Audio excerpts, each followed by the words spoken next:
Hi, and welcome back to the channel. My name is Omar Pineda, your realtor here in the Austin area with eXp Realty. And today we're going to be talking about 5 reasons why Californians regret moving to Austin, Texas.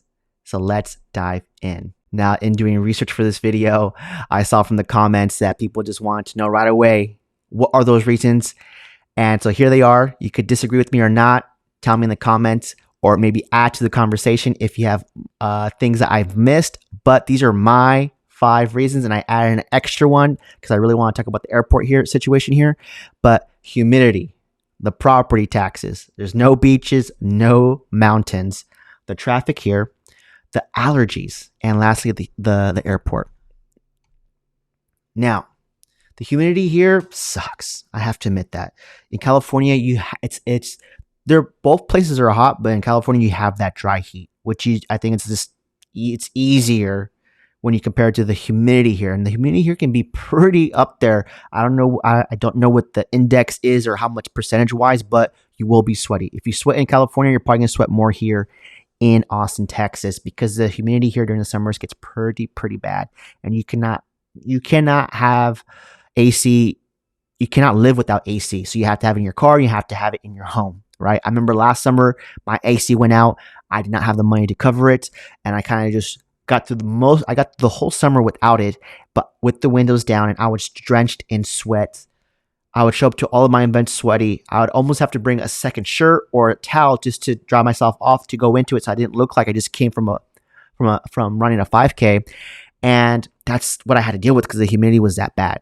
And not to mention the stickiness of everything. But a caveat to that is, went too fast. A caveat to that is that's why everything's so lush and green out here, because it is so humid and we do get a lot of rain. So I think that's a pro and con. That's a pro and con. The property taxes. Now, there's so many ways you can attack this as far as like, is it a regret or is it something that you can get used to, right? Now, property taxes is kind of like what we say from people to California, like that as a big reason why Texas is awesome, because there's no state income tax. But and in California, there are state income taxes and property taxes. So that's like you're getting taxed twice. Here we're only getting taxed once, but that property tax once is higher. That is true. It is higher than what it is in California. So I did a little side-by-side comparison, right? So here we have on the left we have California, on the right we have Texas, right? Now the big differentiator here, as far as how they calculate property taxes, is that in California, when you buy a home, that at that time, that year, and whatever the assessed value of that home is what you get taxed on at whatever the rate is. And it doesn't change throughout the life as long as you own the home. Now here in Texas, that value gets reassessed every year, right? So if you bought a home this year at $400,000 and then next year your home value went up to like say $410,000, so your home appreciated $10,000, then you're going to get taxed a little bit more because your home value went up, and that happens year after year after year. So that's why Texans come. That's kind of the bad part, but there are workarounds with that. Now let's keep going on because I will get into that here in a little bit. Tax limitations. So in California, Proposition 13 limits tax increases. And in Texas, there are no statewide limitations because we don't have state taxes. Now, the effective rate. So this is the actual percentage number of what you get taxed at. So in California, it's really good. Look at that, 0.77%. So less than a whole percentage, and that's where you're getting taxed at. Now, I'm pretty sure that's a median number. Let me know in the comments if that's what your tax rate is if you're watching this from California, and what city you're in. In Texas, it's around 1.81%. That's almost a whole percentage point more than what you get in California. And keep in mind, that's an average. I know that's an average because I've seen some property tax rates here in my area rounding up to 3%. So it can add up pretty quickly. And a lot of people kind of get surprised because say you bought your house. People get surprised with the property taxes the following year because their monthly, what they're paying monthly went up, right? Because taxes went up. So there are ways to prepare yourself And if you just work for a really good lender, they know that, and that way they'll kind of help. They'll just set the expectations right, so you don't get surprised. And that's what usually people get really, really upset about. Is like, how come I'm paying more this year than I paid last year? So exemptions is a big thing here because that's the workaround between paying less in taxes. So the homestead exemption is a big one here because if you live in your primary residence, you have an exemption as a homestead, so you pay less in taxes. Now, last year, there was a huge bill that was passed that was a tax relief for us, for homeowners here in Texas. So check out this article I found. Texas homeowners and businesses will get a tax cut after voters approved this $18 billion property tax cut package that was aimed squarely at lowering school district property taxes, which make up the lion's share of a Texas landowner's property tax bill. So let's take a look at the article. Okay, again, note that this was written in November of 2023, so not too long ago. So this $18 billion property tax cut package is aimed at squarely lowering school district property taxes. Okay, I read that already. This is the other point I really wanted to make. Okay, so for that homestead exemption, right? So now, I'm reading off this paragraph. Let's read this. The proposition also more than doubles homeowners' homestead exemption on school district taxes, the amount of a home's value that can't be taxed to pay for public schools. The constitutional amendment raises exemption from $40,000 to $100,000. And to kind of put that into to conceptualize that, this next paragraph talks about the breakdown, like money-wise. Together, those breaks, which will be applied to landowners' 2023 tax bill, will amount to more than $2,500 in tax savings over the next 2 years for a typical Texas homeowner. So that equates to around $100 a month, right? But that's something, right? And if we go further down here, owners of commercial, mineral, and residential properties like rental homes and apartment buildings that don't have a homestead exemption and are valued at less than $5 million now will have a 20% cap on their value growth each year for the next 3 years. Previously, businesses didn't have such a cap, unlike homeowners, whose taxable home values can't rise more than 10% each year under state law. So there you go. This is a critical thing here. 10% each year under state law.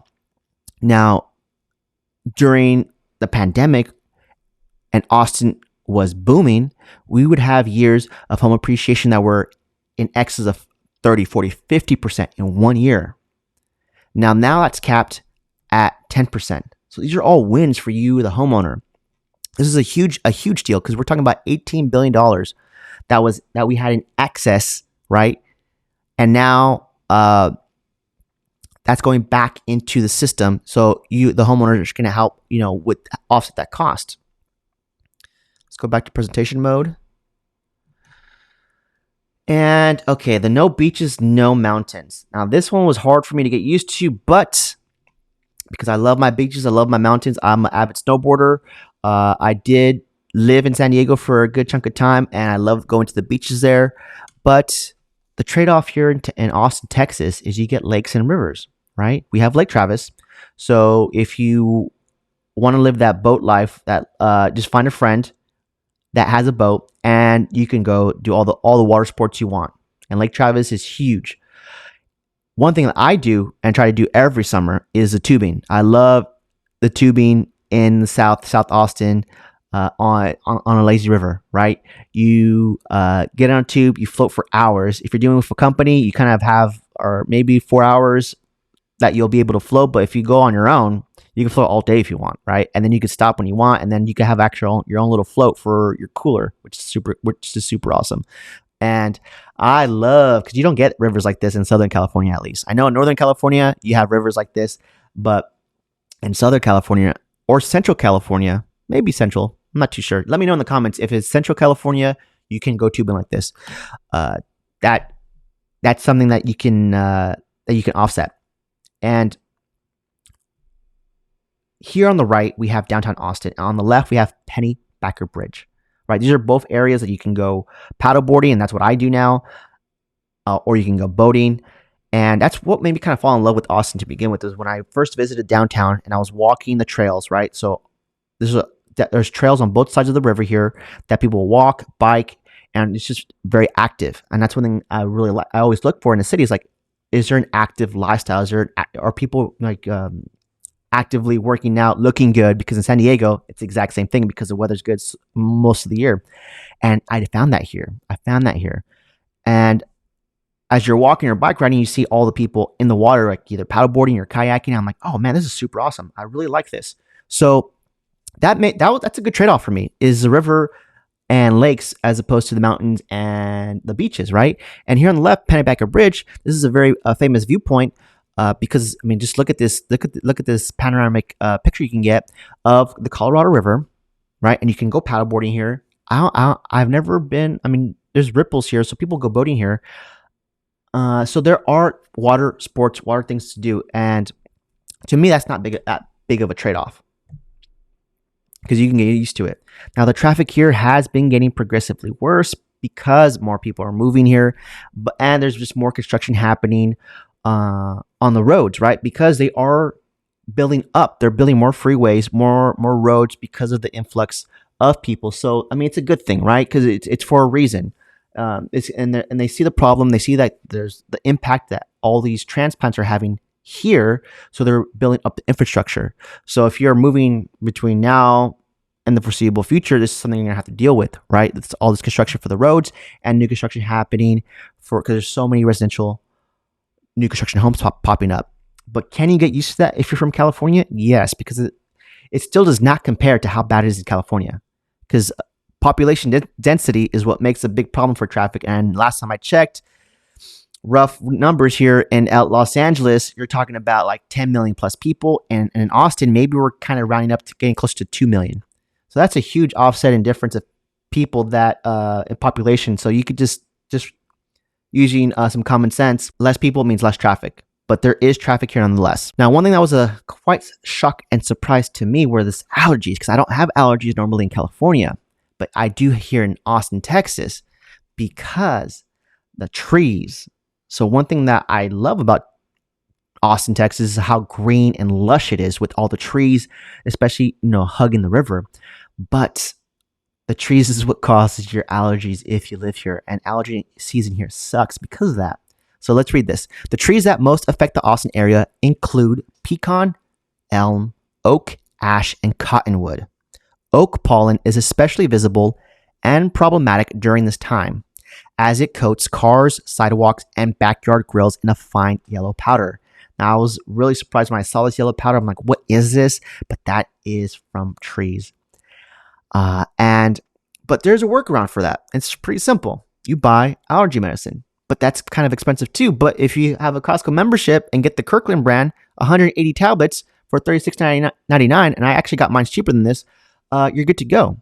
And a little side note here, I was taking this once a week, not reading the instructions, and then my doctor told me like, hey, in order for this allergy medication to work, you have to take it every day. And then my nostrils cleared up, my congestion cleared up, and I breathe fine. So there's a workaround. It's just something you have to get used to. Let's see. Okay, so those are the 5 reasons. This is my extra reason I really wanted to talk about was the airport congestion. How are we doing on time? 13. That's not too bad.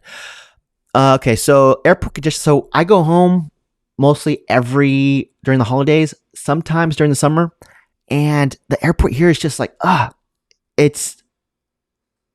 not expecting the traffic, because from when I first moved here to now, I've seen it get progressively worse. And I'm like, are they doing anything about it? Because I don't see any construction happening as far as where the terminals are. And I'm a little spoiled because when I go back home, I fly into Ontario, and Ontario Airport is fantastic. If I flew into LAX, maybe I wouldn't complain as much because LAX is definitely way worse than what the Austin Airport is like.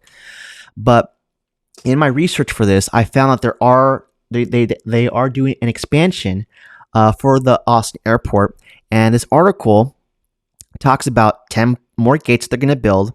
Okay, let's read this. Let's read the headlines. Transformative work. Austin Airport gets a $39 million grant to expand terminals. So about $25 million will go towards expanding the Barbara Jordan terminal, and just over $14 million will cover designing the proposed 20-gate concourse. So if we look at the article here, We'll see Washington. So the Austin airport is getting more than $39 million to help fund the expansion of the terminal and other improvements. The White House said Wednesday in announcing nearly $1 billion in federal grants to 114 airports across the country. Now, this article was written February of this year, February 2024. Can you see that? Yes, right here, right here. And so we did good by applying for that grant and getting that grant money to help improve our infrastructure, right? So thanks to this infrastructure law, the Austin airport is receiving over $39 million towards designing the expansion of the airport. So that's huge. So they are addressing the problem, which I'm happy to see, because I'm like, I am going to continue to fly home, and I don't want to have to plan extra time for that traffic, right? So that is something that they're working on, and I'm happy about that. So those are the 5 regrets that I've seen working with clients that are moving from California to Austin, Texas. But again, these are all workable, or you can get used to it, right? And again, if it depends on the type of person you are, if you're optimistic or pessimistic, I think all these regrets, you feel that initially when you first move here, but you'll get used to it, just like I've gotten used to it. And I love Austin, and I will continue to live here for the foreseeable future. Maybe one day I might move back to California when it gets a little bit, when I can afford it. But until then, Texas is a great second. Well, it's a great place to live, first of all. And it's a great place to just to post up, and because they have affordable housing here. So you can get into the real estate game, and then, let that appreciation sit for a few years. I mean, realistically, we're talking like 5-10 years, and then you can always come back to California, because California will be there. And then maybe by then you can afford to live there, because that was the big reason why I left. And that's a big reason why a lot of people are leaving, is because of the affordability aspect. But you want to know, are you going to regret that move? So let me know in the comments if you agree with me or not. Maybe I missed something. Let's just start a dialogue, because I love talking about Austin, Texas from the perspective of someone moving here, especially California, because I'm from California. And I know it took some getting used to, but it's not that bad, folks. It's not that bad. And if you compare these regrets that I just mentioned with being able to actually buy a home starting in the low 200s, that puts things into perspective, I think. Okay, I'm gonna wrap things up for here. I appreciate you for watching. Again, my name is Omar Pineda, your Austin realtor with eXp Realty. And I'll catch you on the next one.